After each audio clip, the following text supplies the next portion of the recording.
Wow, this week's episode was really good. Like, I was sitting here and I could not take my eyes off the screen for 1 second of Dance with Devils. So, some things I have to say is that Lindo is indeed in love with his sister. Not no brotherly, sisterly love. No, he's indeed in love with her to the point where he says in his song that it's like he has to bury this sin within him in order to protect her. And in this episode, we found some information on their grandfather and how he came to die.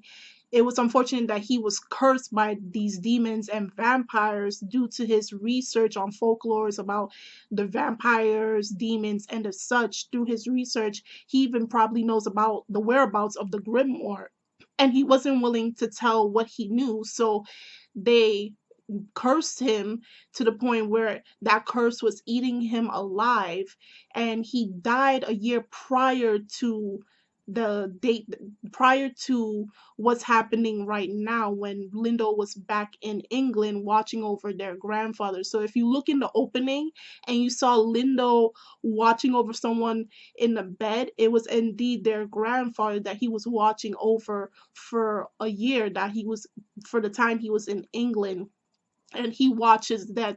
So everyone in the family knew about the grimoire and knew about what was going on, and they didn't tell Ritska because they wanted to tell her a day before her 17th birthday about everything that's going on.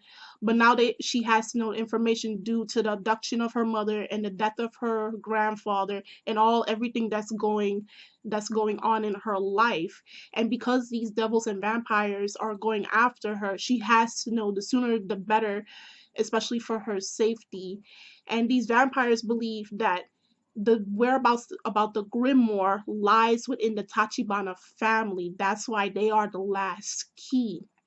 In this episode, we see how far this love of Lindo goes, actually taking a beating from these doppelgangers of Rem, and they're beating him, and he's bleeding to the point where he has to use his powers on them. He never used his powers before on humans, but this is the first time he has to use it. And we also get this new character. You probably saw him around for the couple of episodes. He's just hanging out somewhere with the blue hair. We don't have his name, but he does start speaking, and he's looking like the type of character that's playing tricks all over the place to see how much he can trip up Ritska and her brother, and possibly getting some information about the grimoire as well.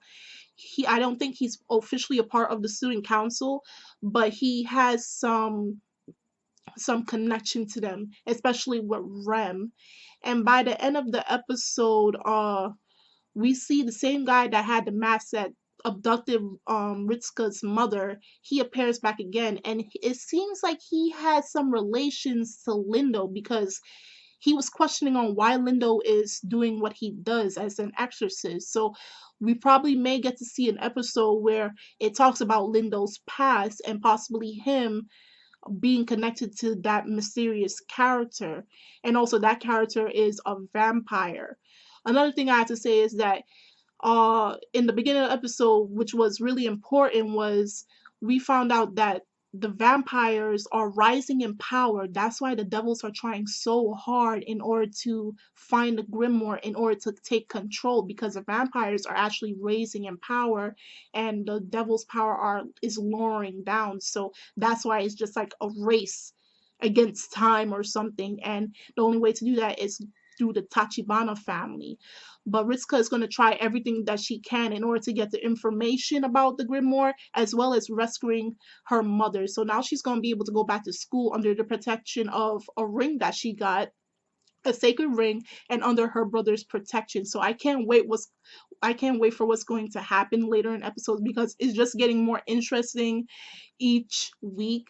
I mean, there's an increase in songs and all that, but I don't mind that. That's probably the only fault I have. They didn't put that in the genre in saying that it was a musical anime, but it is what it is. So tell me your thoughts on this week's episode. Do you find it as interesting as I did. What was your most favorite part of this week's episode? Do tell that in the comment section below. Also, check us out on Twitter and on Tumblr. You can check us out on Facebook. If you'd like to become a member, just click the link in the description box below and send a request, and we'll gladly add you. And that's all I have for this week's episode of Dance with Devils. And I'm Kimmy Chan of Anime Legends Podcast, and I will see you guys later.